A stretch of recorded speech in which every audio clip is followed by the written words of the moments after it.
Amen. So just for the benefit of the camera, and there have been a few other people join in the last couple of minutes, this is possibly my last presentation of this series for maybe a month.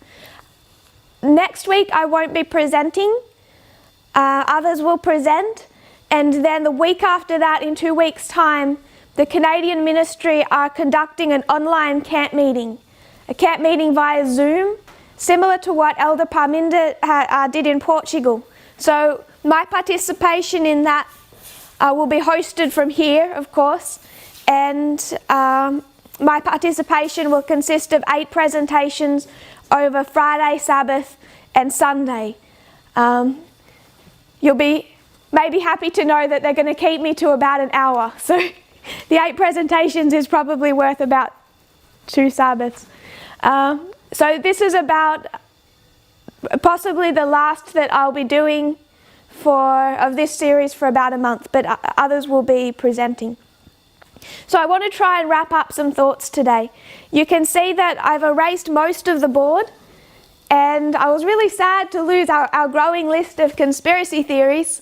I was growing quite fond of our growing list of conspiracy theories.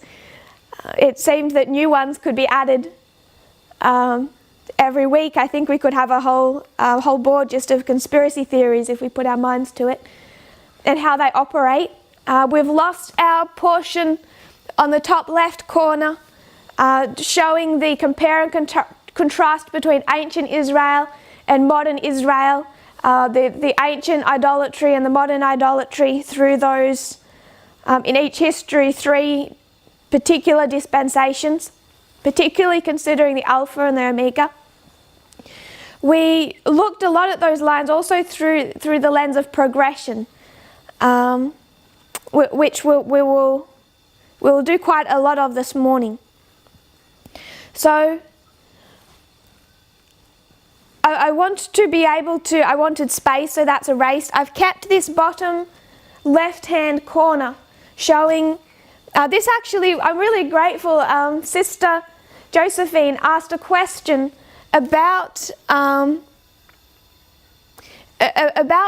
what we're all teaching, and it was a really good question, because it actually helped us draw this out and think about what are we teaching, what are we challenging, what Adventist beliefs are we challenging.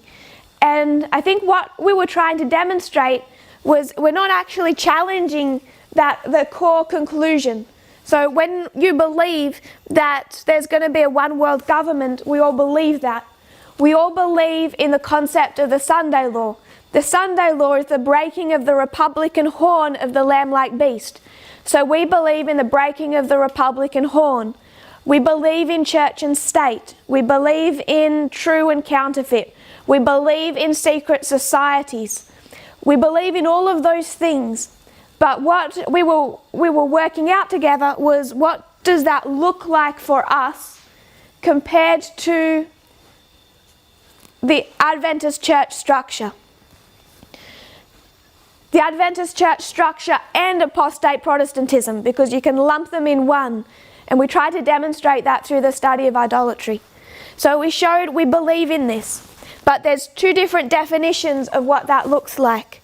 One is this threat by saying that the threat is globalism. So Fox News will tell you that the threat is globalism.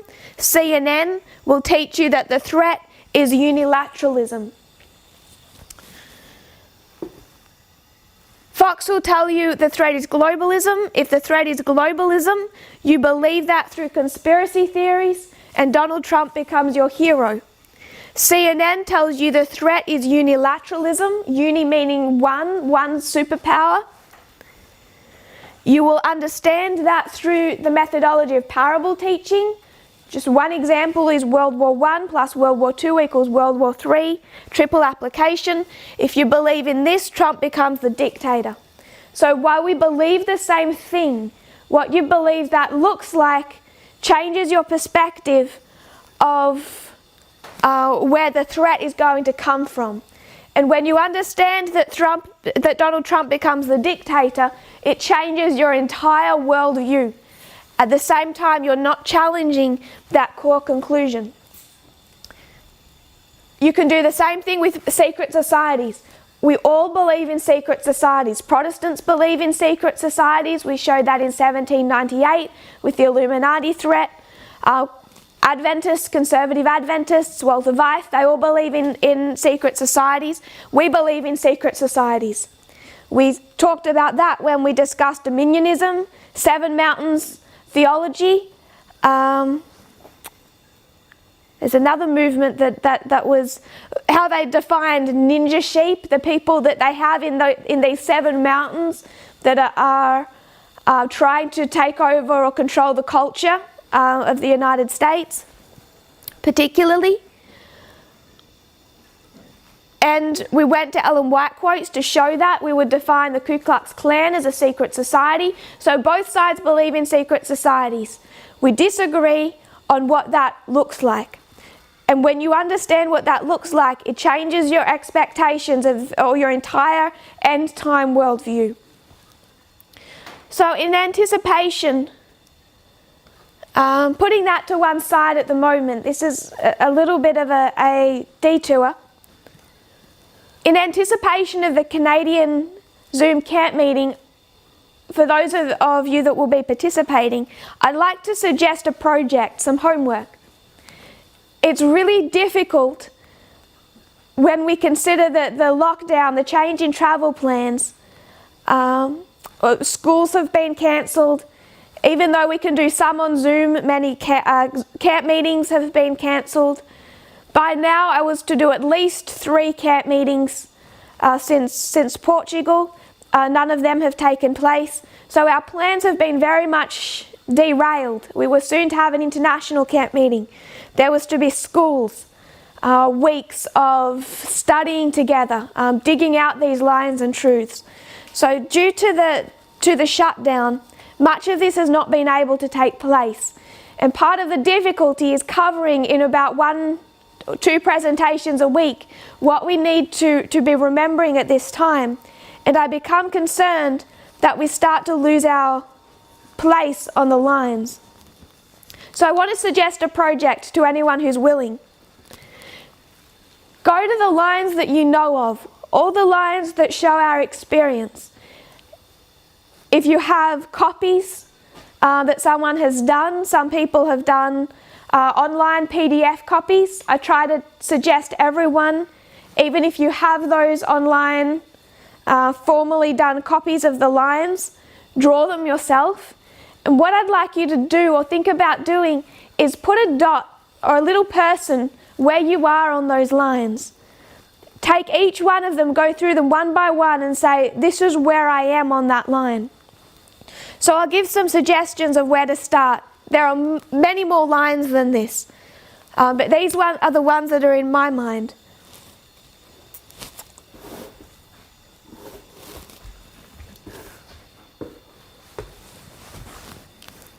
I need to take these off.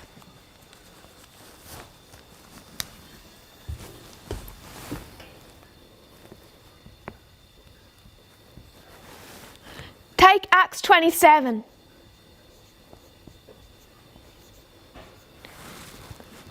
That was the foundational message of the Midnight Cry. It was the increase of knowledge of our latter rain Sunday law history. There is so much in Acts 27 to explain our experience as Adventists. So take the study of Acts 27. There's 2 lines in that study, the ship of Adramyttium and the ship of Alexandria. For both of them, place yourself on that line. We're going to come back to Acts 27 in a moment. We all should know where we are in the history of the end of ancient Israel.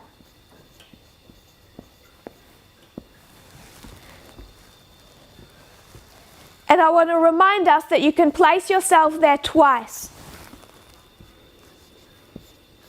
You can do 2 applications with that line. So end of ancient Israel times 2, because in that history we have the baptism and also the cross lining up with the same waymark. Elder Parminder gave a really good example of that in Portugal, explaining how we do that. Beginning of modern Israel.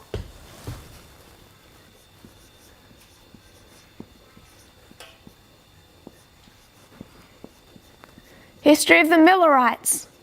And I'll explain myself later, but you have at least 2 applications of that we should be all familiar with.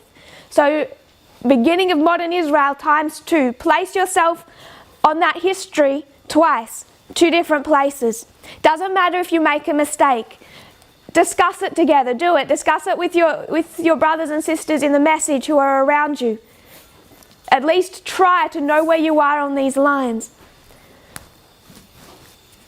Coming out of those applications, we can't forget the line of the priests and the line of the 144,000. Diadochi Wars.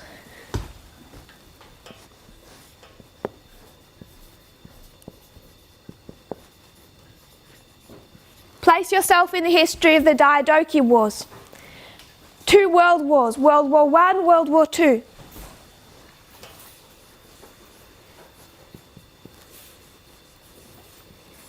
Know exactly where you are on the lines of the world wars.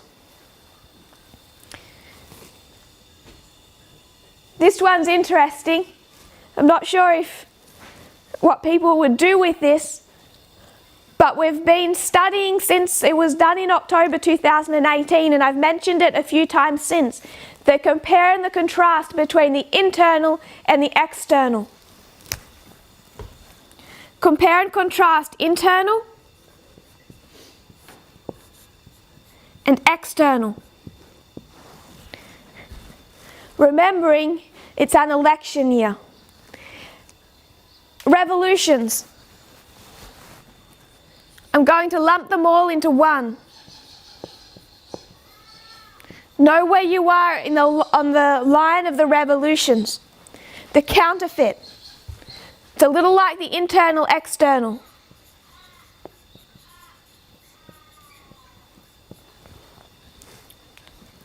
Know where you are in that history. So this is about 14, 15 different lines where you can go to them and you can map yourself. The problem is that when you're missing one of these lines, you're missing part of your experience. There's something about your experience right now that you don't understand, that you won't understand if you're missing your location on any one of these lines. And I know that they are not the only lines in existence. There are others, important ones. Elder Parminder presenting in Portugal the history of Turkey and Egypt, and he shows where we are in that history, where we stand in 2020. So we should take that line. So there are others. But with these, we should all be able to know, or at least have on record so that we can check for any one of them to locate yourself on that line. So much that people are struggling with today would be answerable if they knew where they stood on every one of these lines. It is an anchor for our faith. So that's a little bit of a detour, because I wanted people to start thinking about that and looking at that prior to the Canadian camp meeting. So coming back to Acts 27, if we were just to remind ourselves about what Acts 27 teaches, it teaches us the experience of the United States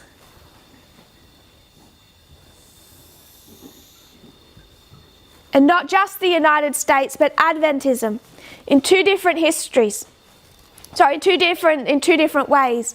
It's going to show you what I will oversimplify and call the negative perspective of these institutions from 1989. And it'll take you all the way to the Sunday law. It's going to show the United States and Adventism, the United States through Felix and Festus, showing our theme of the United States through Agrippa, Adventism. So you have two different institutions being given a warning message. This first ship of Adramyttium is showing the negative perspective. It means to abide in death. And it's going to take us through this history of 1989 through to the Sunday Law. This other ship, it also shows us that it's this other ship, that what I will oversimplify and call the positive ship, that actually shows us the problems that ship faces, how it goes off course, how it doesn't follow directions, how it's hit by the east wind and finally shipwrecked. So there's negative aspects to this story, but overall it's portraying this ship as a good ship. It's designed to take Paul to his destination in Rome, where he is to spread the gospel. So it has its problems, but it's a positive perspective, and it takes you from 1798. And this positive perspective of the ship will show it begin in 1798. It will go off course in 1863. But it'll struggle through its history, fulfilling its job function. And it gives us quite neatly the dispensation of the 144,000. The early reign of the 144,000 that begins in 2001, has an increase of knowledge in 2019, it's formalized in 2021. So this second ship particularly gives us a neat perspective of that early reign dispensation for the 144,000.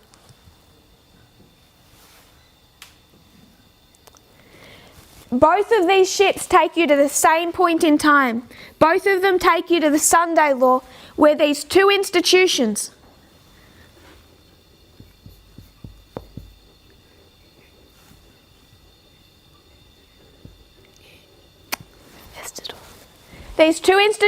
are going to be shipwrecked.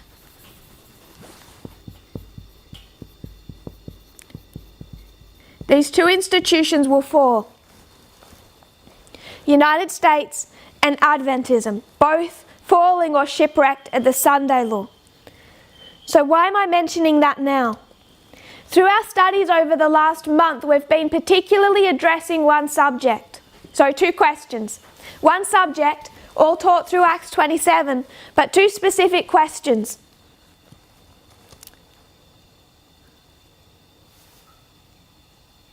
We took us in our studies to well before 1798. We went right back. I'll begin it on this line. We went right back to 1619. And this was a turning point year for the United States. In 1619, does the lamb-like beast rise up? No, it's 179 years before 1798. So it's almost 180 years before the lamb-like beast is described as rising up out of the earth. It's a year before the Mayflower even lands in the colonies. So in this year, there's just these small British colonies, and for the very first time, they institute a system of government, a representative government in the colonies. So you have the beginning of representative government, and at the same time as this representative government forms, you have through this representative government, within a period of weeks, the enaction of Sunday Law and the arrival of slavery. So you have this problem in the United States from very early on.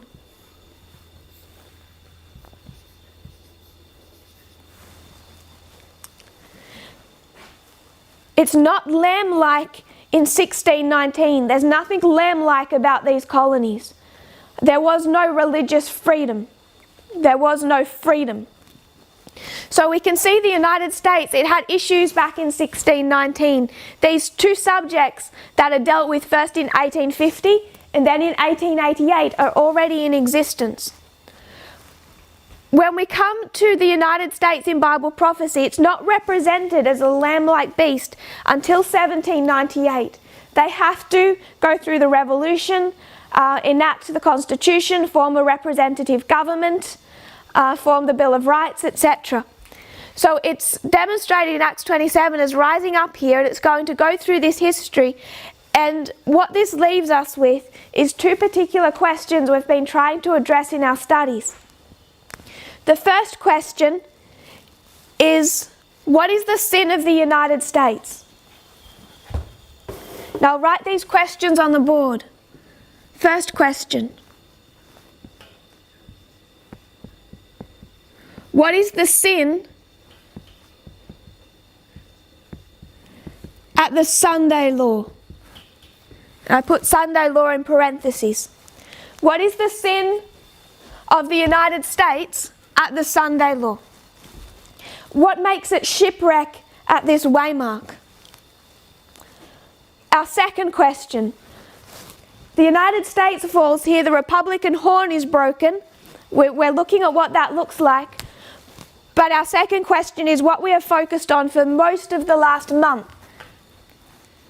And that is, why does Adventism fall here?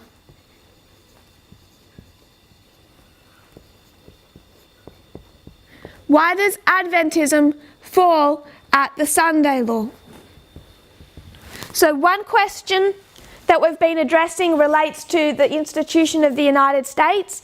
Another question we've been addressing relates to the institution of Adventism. And what we're trying to understand is why those two institutions fall at the Sunday law. The United States is going to enact a particular sin. We want to understand what that sin is. Adventism is going to fail when the United States enacts that sin. Why do they fail? We have spent most of our time on the second question, why does Adventism fall at the Sunday law? And we understood why it's going to fall at the Sunday law when we compared and contrast, went back to ancient Israel and recognized the Apis bull, the sin of idolatry, and the fact that we are following this in the footsteps of apostate Protestantism and have been for some time. Our worldview is on this side of the equation, and this is the side that's going to lead us to the Sunday law and to Adventism's acceptance of it.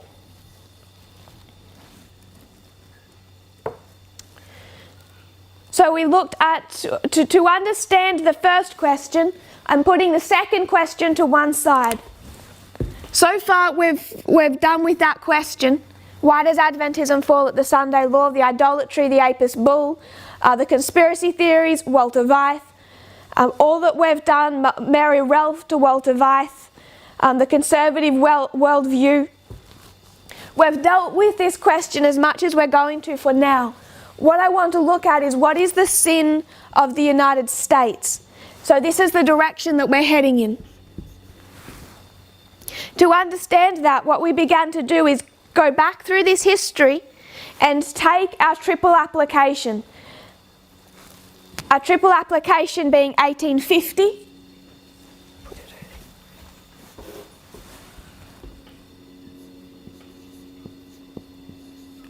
plus 1888 equals the Sunday law. So America's sin in 1850 plus America's sin in 1888 equals the sin of the Sunday law. You could say this another way. You could say that the account of early writings plus the account of the Great Controversy equals the sin.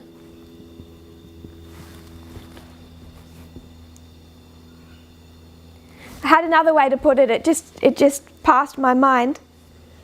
Oh yes, looking at the Ten Commandments. 1850 is crime against who? It's breaking the 6 about our fellow man. 1888 is breaking the what? The 4. Crime against God. 6 and the 4 equal the 10. So you can look at this in different ways. It's 1850 plus 1888 equals the Sunday law, the account of early writings, the account of the great controversy, equaling the sin of the Sunday law, and you also have the 6 commandments broken, then the 4 commandments broken, combined to see the 10 commandments broken in their entirety in this dispensation, the end of modern Israel. So as we look at these chapters, it's early writings and great controversy. It's the sins of Babylon and the scriptures a safeguard. Those 2 chapters with some surrounding context show us what the Sunday law looks like today. But we have to remember we're going from literal to spiritual. So this is early writing, slavery, literal, application, spiritual. Great controversy, Sunday laws, literal, application, spiritual. So this is literal plus the literal. These 2 literal histories to give us the spiritual or the symbolic. So we need to understand all of this to understand the Sunday law in our own time. What I want to do today is, before we consider starting to cut the history of 1619, particularly 1798, to the Sunday law, before we start cutting it up into these 1850, 1888 dispensations, I want us to look at the whole history as one connected story. One of the reasons that conspiracy theories exist is because people cannot recognize that we are dealing with the same issues that have plagued America for over 400 years. The issues being faced today are connected to the issues that have been in existence from the very beginning of the United States as a colony. So for now, forget about cutting the line. We're going to look at this whole history as a progression. Nothing comes out of the blue unexpectedly. Do we know what that phrase means, come out of the blue? If you're looking at the sky, nothing is just going to suddenly flash out of the blue, out of the sky, that you don't see coming. So when I say it's not going to come out of the blue, it's not going to come out of the blue sky without you seeing it on the horizon and seeing its progression, seeing it come to you. We can look back all the way to 1619 and see that Sunday law as it comes to us. It's not going to come as some type of surprise, not if you're prepared.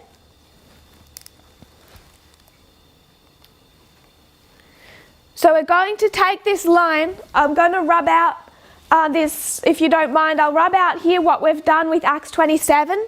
I just wanted to do this so we could have a memory, truly understand what 2 questions we were trying to answer over the last month. Both questions you can take from Acts 27. We're dealing with the 2 institutions and why they fall. United States. What is the sin of the United States at the Sunday law? We're heading in that direction. We've spent most of our time focusing, why does Adventism fall here?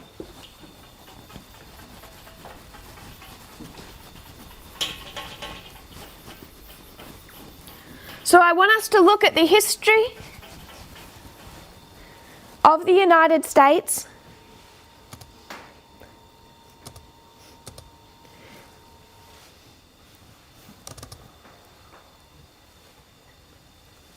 all the way back from 1619. It had the first representative government in the colonies, and this first representative government enacted a Sunday law at its very conception, and at the same time, weeks apart, so began the slavery within British colonies in the Americas. We'll skip about 170 years. In this history, you have the American Revolution. They fight for their freedom from Britain. They form the Republican government. They enact a constitution. They write the Bill of Rights. All of that history leading up to 1798. And what they do in this history is they make two particularly relevant claims to us. First of all, they separate church and state. Second, says all men are created equal. So at the very beginning they have the issue of Sunday law. As they form this new nation, they separate church and state. They put this wall between church and state. The second issue of slavery, they say all men are created equal. We remember 1798 rises up like a lamb like beast. You have this issue over the election. John Adams versus Thomas Jefferson. But what this really represented was a split within Protestantism.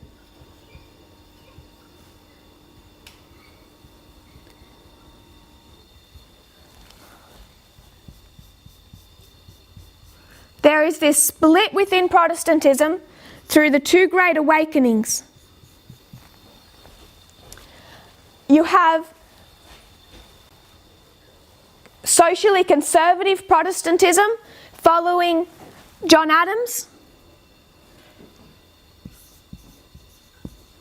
and you have this more socially liberal, inspired by the American Revolution, more liberal branch of Protestantism,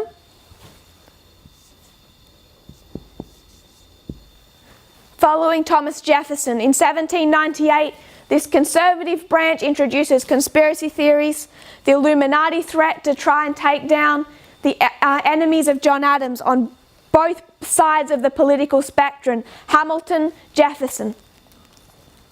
So you have the introduction of those conspiracy theories. I want us to look at this issue as it progresses on the subject of slavery. So both sides of that argument of abolition and for slavery are both led by Protestants. We need to remember particularly what Elder Parminder taught in Portugal when he discussed this time period, and he discussed the writings of Lich, and when Lich talks about the clergy and the public. Who are the public? The public are Protestants, because everyone in the United States there comes somehow under this concept of being a Protestant. There's a few Catholics, they're not liked, they're persecuted, but essentially everyone is Protestant, if I can be a little bit broad with that. So when you have this huge fight over slavery, both sides of that argument, north, south, for slavery, for abolition of slavery, are both led by different factions of Protestantism. And it's particularly interesting. What I'm not trying to do is cut our line. Because I'm not trying to cut our line, I'm not going to try and focus on key waymarks of that history. I'm going to not care about what dates I'm putting with that. I'm just going to put the relevant ones for our subject. But I do want to mention this, and I used this book in Portugal.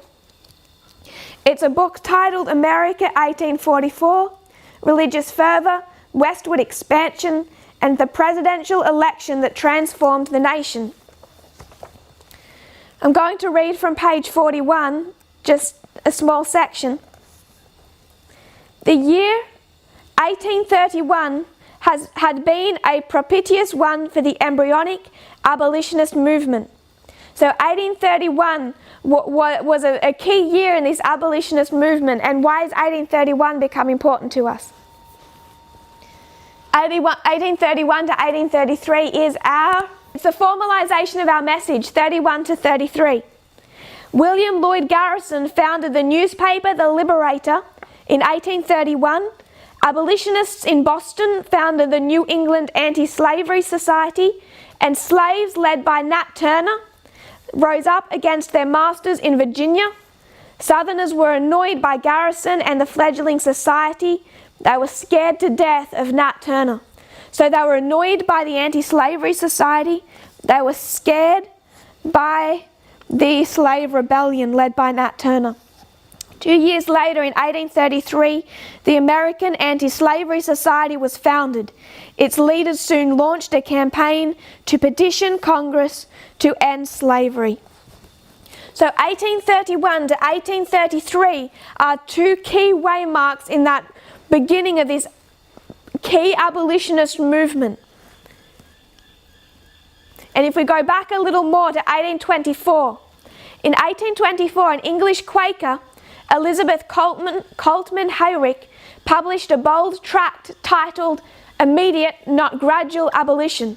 She was the first of many devout women to defy the more conservative male leadership in the anti-slavery cause in both countries.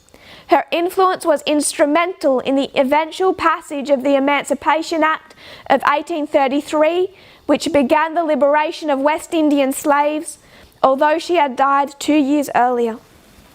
So she's an English Quaker. She's on both sides of the Atlantic, she's had this influence. In 1833, you have the Emancipation Act, beginning the liberation of West Indian slaves. So whether you're on either side of the Atlantic, these waymarks still become quite crucial. No less important were the female anti-slavery societies, where such noted speakers as the Quaker Lucretia Mott, Elizabeth Cady Stanton, the eloquent black Sojourner Truth, and others began their speaking careers. Most famous of all were Angelina and Sarah Grimke, Quaker converts from South Carolina, who spoke to the horror of the conservative clergy at promiscuous mixed male and female audiences. So it was promiscuous then to have a mixed male and female audience in an auditorium. Women were supposed to only address and teach other women. But these, to the horror of the conservative evangelicals, these women would address mixed audiences. All of this and other efforts by other individuals led to the American Anti-Slavery Society of 1833, an abolitionist society formed by William Lloyd Garrison and Arthur Tappan. Frederick Douglass, an escaped slave, was a key leader of this society, who often spoke at its meetings. By 1838, the society had 1,350 local chapters with around 250,000 members. When you think of 250,000, that's quite a lot of members to this society when you consider the population in 1838. So, I'm not trying to mark waymarks in this history, but I do want to mark 1833 and the Anti-Slavery Society.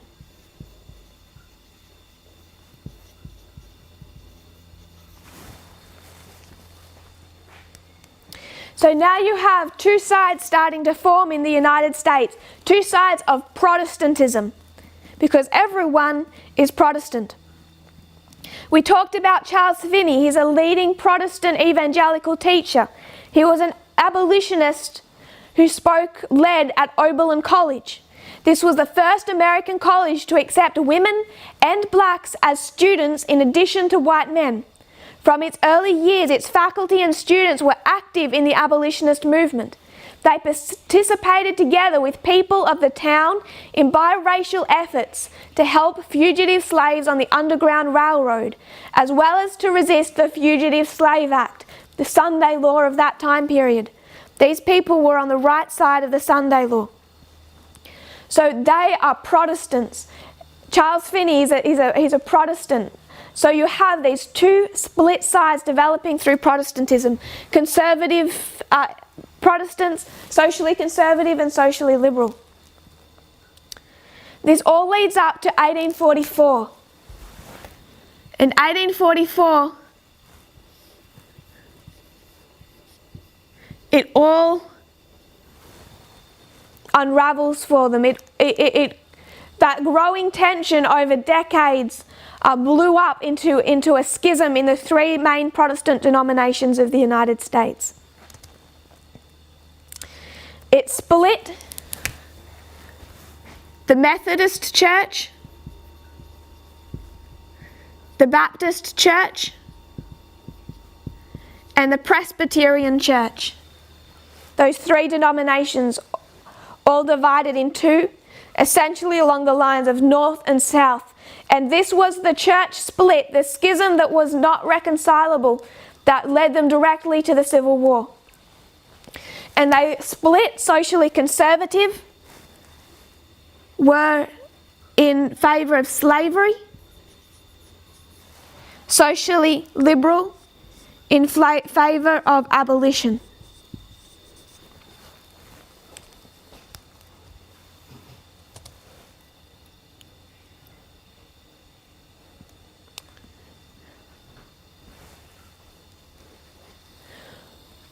We have to be careful against articles that actually claim to support our beliefs, who manipulate this history, just so we're on our guard.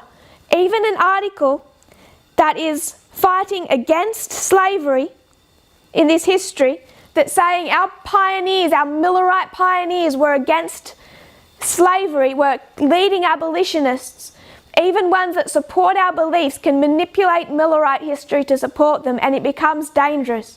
Whether we like the article, whether we like the conspiracy theory, it doesn't matter what it is. If it manipulates history or uses wrong methodology, we should discard it. An article was shared with me this week that said how Millerites were leading abolitionists in this time period when very few people were fighting against slavery. That's so easily disproven. You don't have 250,000 members of one anti-slavery society at a time period when the population is so much smaller than today, without many people fighting against slavery, many abolitionists who were not Millerites. That isn't to discount our history of our leading pioneers as being people who stood for equal rights, who stood for the abolition of slavery and recognised it for what it was. They did do that. We should recognise that legacy and what they stood for, and the sin of the United States that they were able to recognise. But any article that even supports our beliefs but manipulates history should be discarded. And we're in growing danger of that. Coming back to this split in Protestantism. In the 19th century, slavery became the most critical moral issue dividing the Baptists in the United States. It really happened through decades of compromise. At the beginning, early in their history, prior to 1798, and through that into the early Second Great Awakening, Baptists opposed slavery. They never taught that slavery was biblical or not a sin. But as Baptist missionaries went into the South, they struggled to gain a foothold in the South.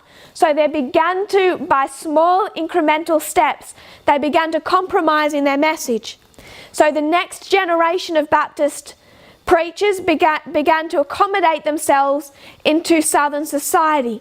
Rather than challenging slavery the way that they had done at the beginning, they began to interpret certain Bible passages as if they were supporting the practice of slavery. They began to, first of all, defend it to the north. And this really developed in something we're going to discuss, into something that was what I today am going to call nationalistic. So the Baptists in the South are resenting the Baptists in the North, saying, you need to tell all those sinners down there to stop owning slaves. Those Southern Baptists who don't themselves own slaves, those ministers, they start resenting this intrusion of the North on their territory. So they start to push back against the North and saying, stay out of the South. And while you're at it, explain these verses and these passages. Maybe it isn't so bad after all. Deal with your own problems. Stop criticizing us. So they began to be this defensiveness, I'm going to call it a type of nationalism between the North and the South. They started preaching to slaves to accept their place and obey their masters. In the 2 decades after the Revolution, into the Second Great Awakening, the Southern Baptist preachers abandoned their pleas that the slaves be freed. So this didn't happen at once. It was incremental steps of those Southern ministers, partly because of their nationalism and their resentment of Southern encroachment on their territory, began to, first of all, justify slavery, excuse slavery, then more and more defend slavery, and then by the end say it was a God-given mandate.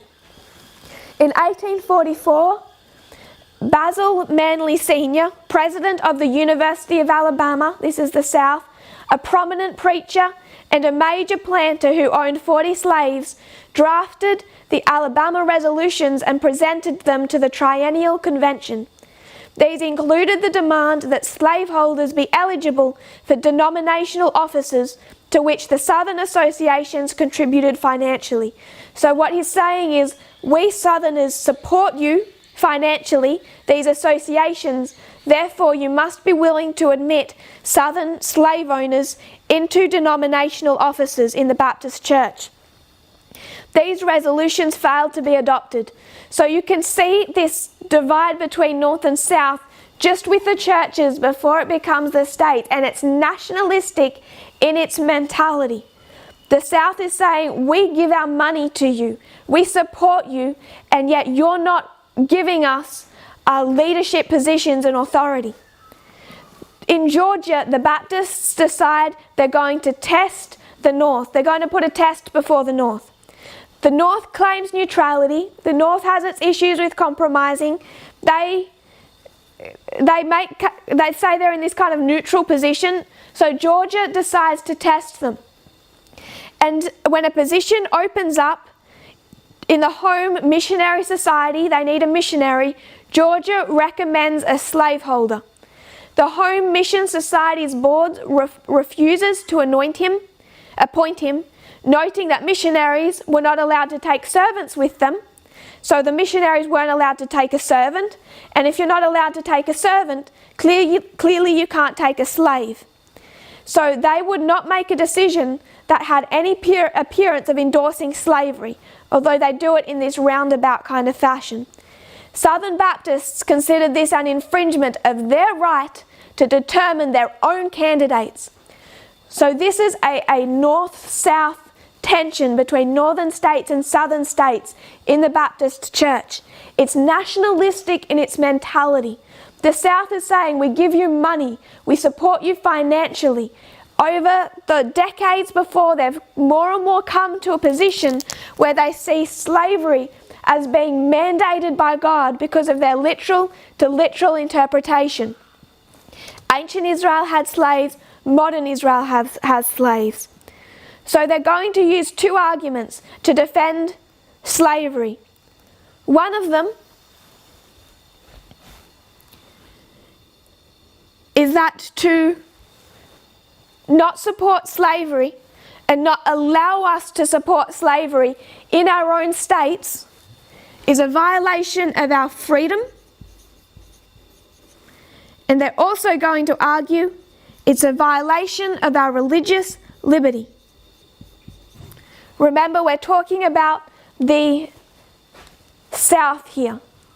Their argument in defense of slavery, their argument against the North, you are violating our freedoms and you are violating our religious liberty to practice our understanding of Bible history and what God requires of us as a nation. religious freedom, and liberty. So this causes the split in the Baptist church, and it's quite similar in the Methodist and Presbyterian churches. There's a few other issues at play there too, but it all centers around the subject of slavery. We haven't concretely presented the Millerite history in all of its lines, in all of its main line and all of its fractals. But if you can, I just make a statement that, and I can prove it to you at another point in time. I'm going to say 1848 is a waymark in Millerite history. I think that might have already been taught somewhere. But 1848 is a waymark. I want to mark 1848.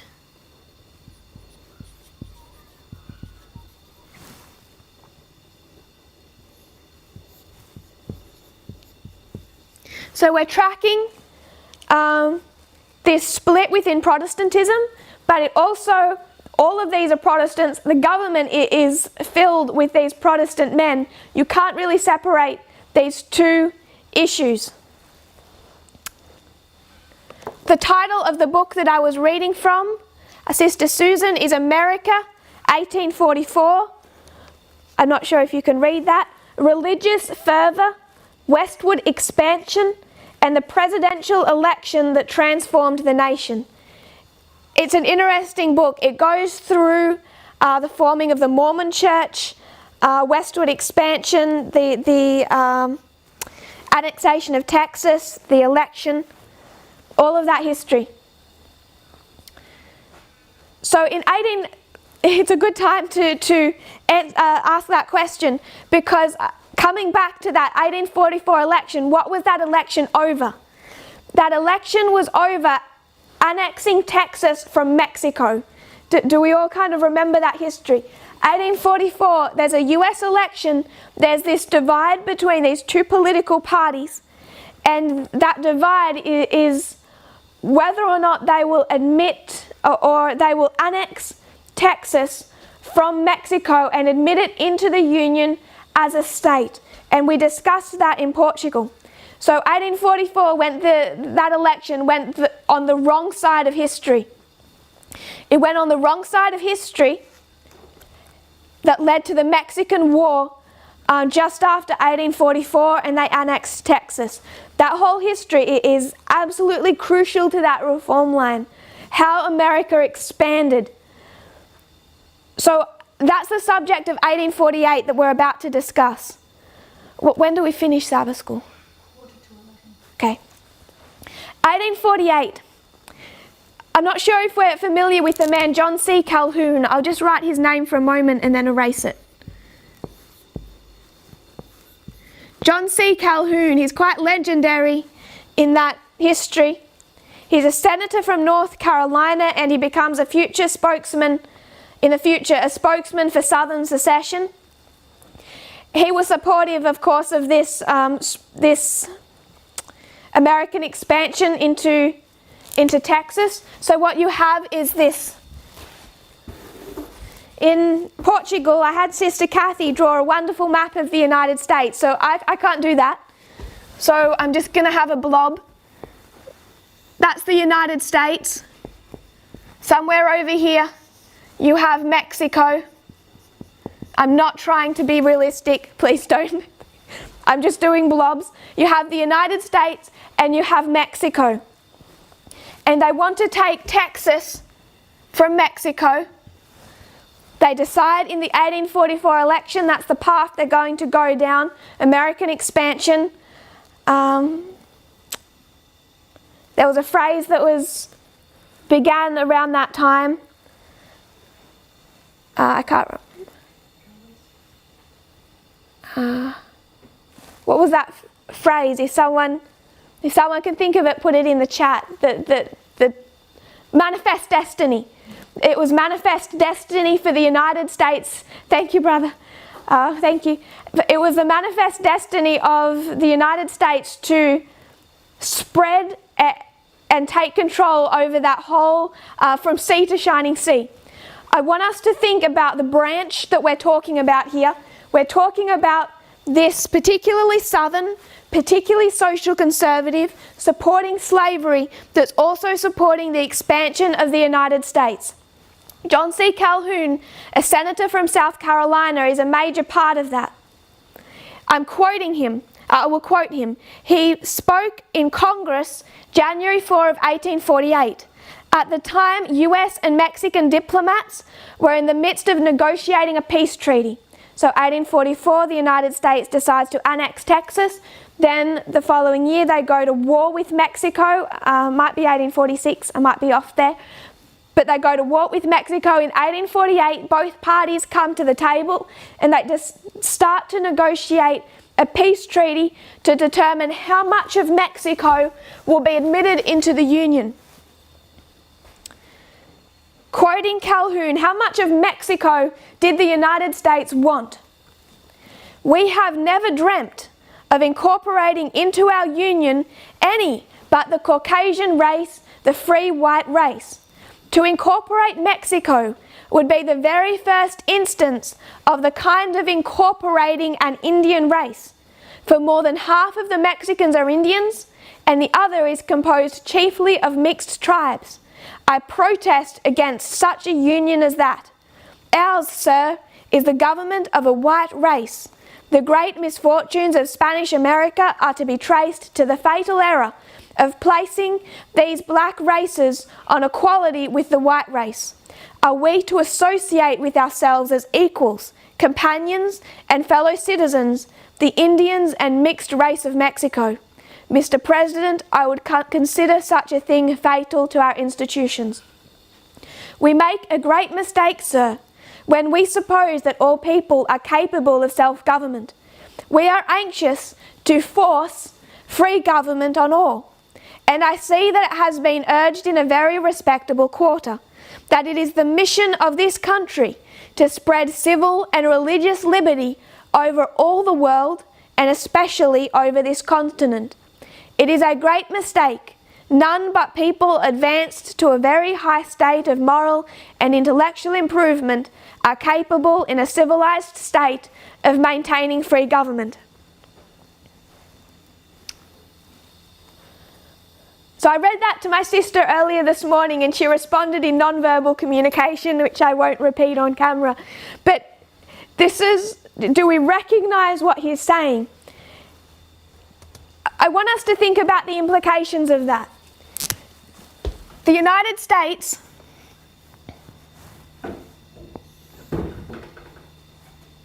decides to take from Mexico. They could have taken more. They don't want more. Why do they not want Mexico? Because they're not white enough. It's racism at its beginning. What we're looking at, it's quite curious to me. It's like a reversal of literal to spiritual. What do we have today? We have a literal war on the US-Mexican border to keep out who? People who essentially are not white enough. It's not just white and black. It's mixed race. It's the Southern American people as well. But this wall that Donald Trump is building, he's making the same argument as they made in 1848 when they could have had Mexico and they chose to not have Mexico. They didn't want it. They didn't want it because it was composed of Indians and mixed race people largely. And to admit more of Mexico into the Union would have meant to include those people as citizens of the United States and therefore dilute the white race. So they're going to argue against admitting more of Mexico into the Union, which I just find so interesting today when we have the same argument between the United States and Mexico and who the United States will allow through that border. It's the original border war, except it's like we have the literal today and they had the spiritual then. But what argument is he using to defend this racism? He says we are anxious to force free government on all. It is the role of this country to spread civil and religious liberty. The argument they are using on behalf of this belief is freedom and religious liberty, the role of the United States, the need to protect that role. So this is 2 years before the North and South come to their disagreement in 1850 and then resolve it with the Fugitive Slave Act. So in 1850 we have the Fugitive Slave Act.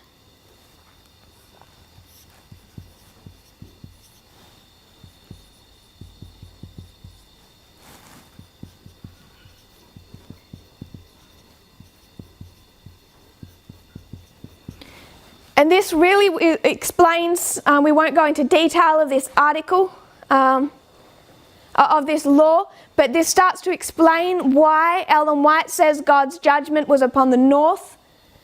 The South is already so far gone, but the judgment is upon the North because of how they consistently compromised. The 1850 Fugitive Slave Act, by the way, remember, I think it was 1792 or 1793. It had already been in existence. It's just repeated and reinforced in 1850. It's nothing new. It was enacted, it was written and enacted by the North. Written by the fellow, the good guy who lost the 1844 election to the bad guy. So I'm going to skip that 1850 because I'm not trying to do the reform line. I'm going to come to the Civil War, 1861 to 1863.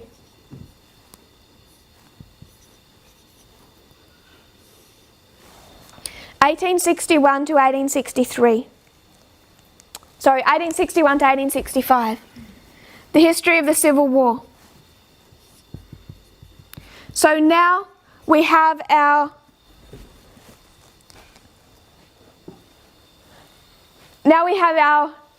official civil war. The states are divided. The churches within those states had already split. Now the states themselves are going to divide.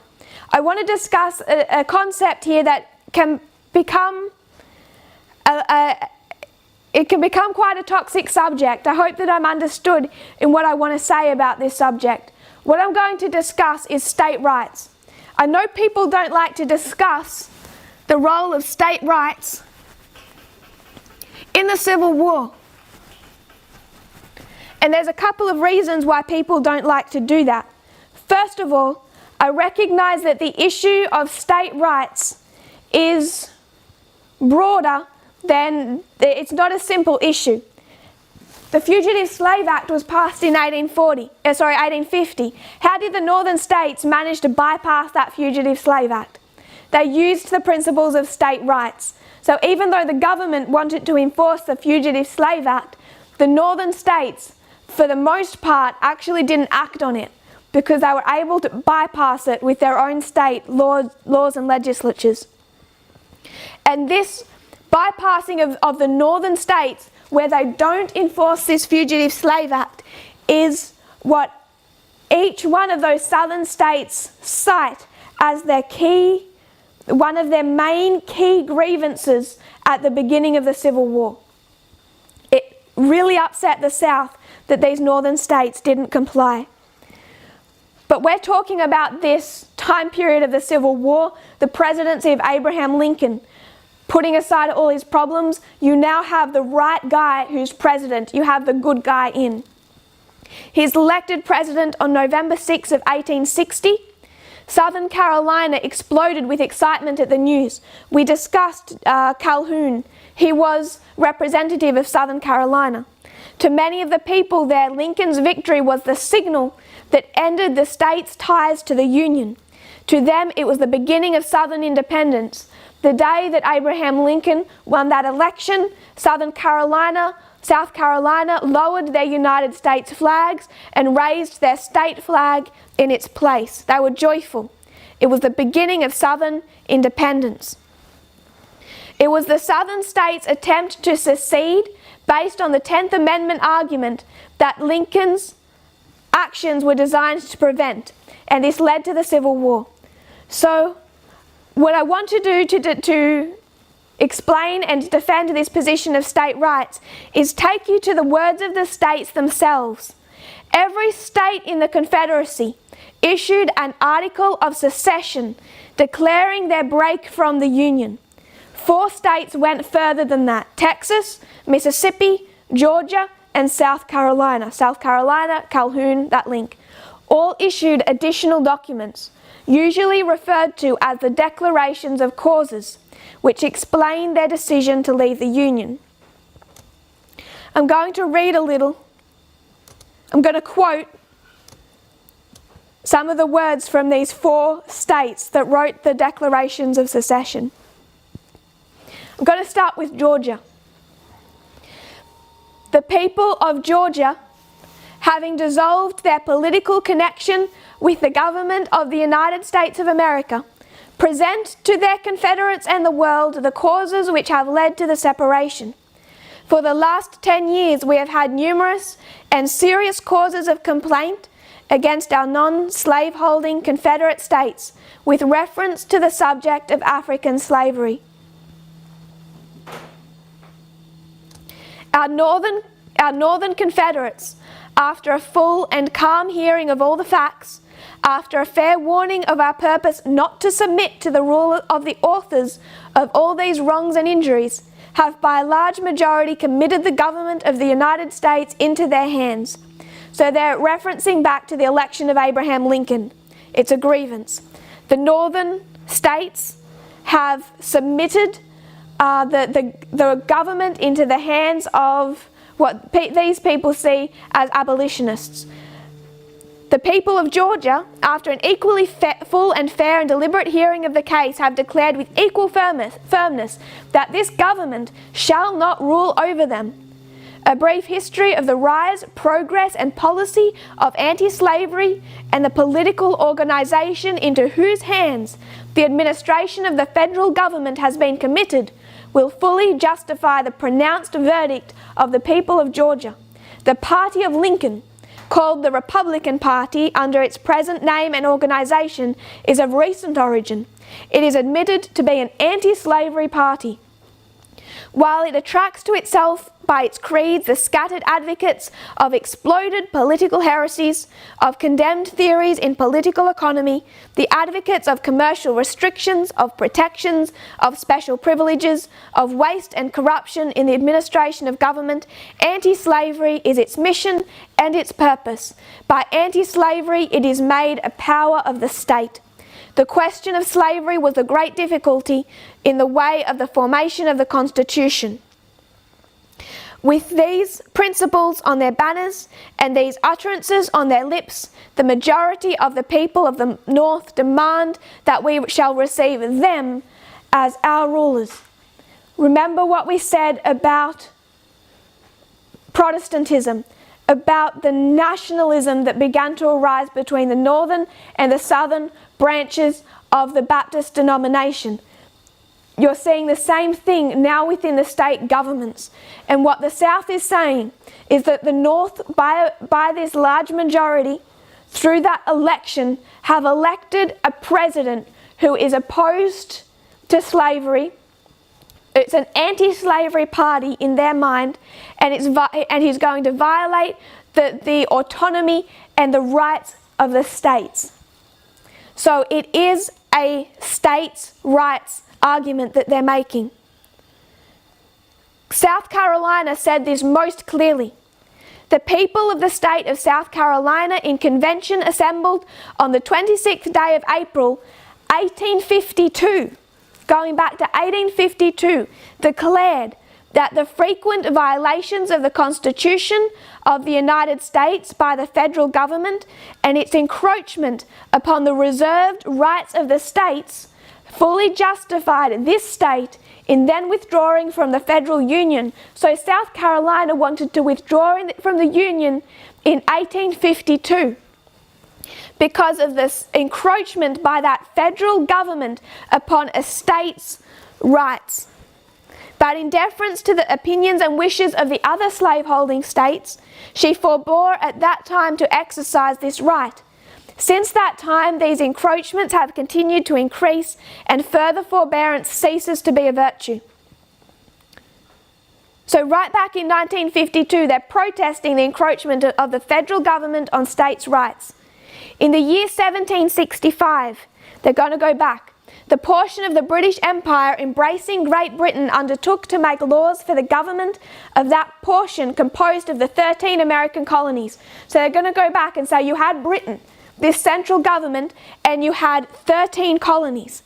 A struggle for the right of these colonies to govern themselves ensured self-government, which resulted in 1776 in a declaration by the colonies, quoting the colonies, that they are and of right ought to be free and independent states, and that as free and independent states they have full power to levy war, conclude peace, contract alliances, establish commerce, and to do all other acts and things which independent states may have right to do. I'm just going to finish this portion about states' rights and then we will close our first meeting. They further solemnly declared that whenever any form of government becomes destructive of the ends for which it was established, it is the right of the people to alter or abolish it and to institute a new government. Deeming the government of Great Britain to have become destructive of these ends, they declared that the colonies are absolved from all allegiance to the British Crown, and that all political connection between them and the state of Great Britain is and ought to be totally dissolved. So South Carolina is saying we are repeating the American Revolution for independence, and the argument is the right of the colonies or the states to freely govern themselves. In pursuance of this Declaration of Independence, each of the 13 states proceeded to exercise its separate sovereignty, adopted for itself a constitution, and appointed officers for the administration of government in all of its departments, legislative, executive, and judicial.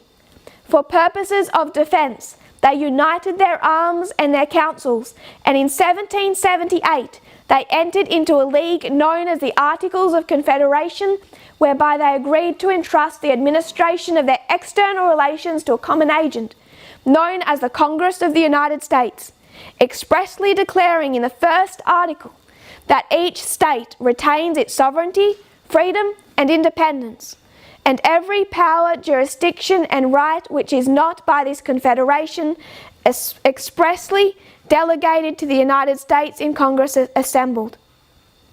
Under this confederation, the War of the Revolution was carried on, and on the 3rd of September 1783 the contest ended, and a treaty was signed by Great Britain, in which she acknowledged the independence of the colonies in the following terms. His Britannic Majesty, this is Article 1, acknowledges the said United States, and it names the colonies, to be free, sovereign, independent states, that he treats them with them as such, and for himself, his heirs and successors relinquishes all claims to the government, propriety and territorial rights. Thus were established by the two great principles asserted by the colonies, namely, the right of a state to govern itself and the right of a people to abolish a government when it becomes destructive of the ends for which it was instituted. And concurrent with the establishment of these principles was, in fact, that each colony became and was recognized by the mother country, writing in all capitals, a free, sovereign, independent state. In the present case, that fact is established with certainty. We assert that 14 of the states have deliberately refused for past years to fulfill their constitutional obligations, and we refer to their own statutes for the proof. It says for 25 years this agitation has been increasing until it has now secured to its aid the power of the common government. A sectional party has found within that article establishing the executive department, the presidency, Abraham Lincoln, the means of subverting the Constitution itself. A geographical line has been drawn across the Union, and all the states north of that line have united in the election of a man to the high office of President of the United States whose opinions and purposes are hostile to slavery. The guarantees of the Constitution will then no longer exist. The equal rights of the states will be lost, states' rights. The slaveholding states will no longer have the power of self-government or self-protection, and the federal government will have become their enemy. So we've quoted from Georgia and South Carolina. And what are they arguing for? They're arguing that it violates their freedom, and it violates their state rights. The reason people don't like to talk about state rights is because it's usually used by those who defend the South as an excuse. They say they were defending their rights as states. It wasn't about slavery. And they try and make the South look better in this whole argument. So then those opposed to or for equality, their reaction is it had nothing to do with state rights. It was about slavery. The truth is, it was about state rights because that was their excuse to defend slavery. The issue was slavery. If they didn't want slavery, they would never have had a problem with Abraham Lincoln and their state rights. So the issue is slavery. I'm not denying that. But their defense of that institution is going to be their independent rights as states. Short quote from Texas. It essentially says quite the same thing. This acquiring of sufficient power in the common government is a means of destroying the institutions of Texas and the sister slaveholding states.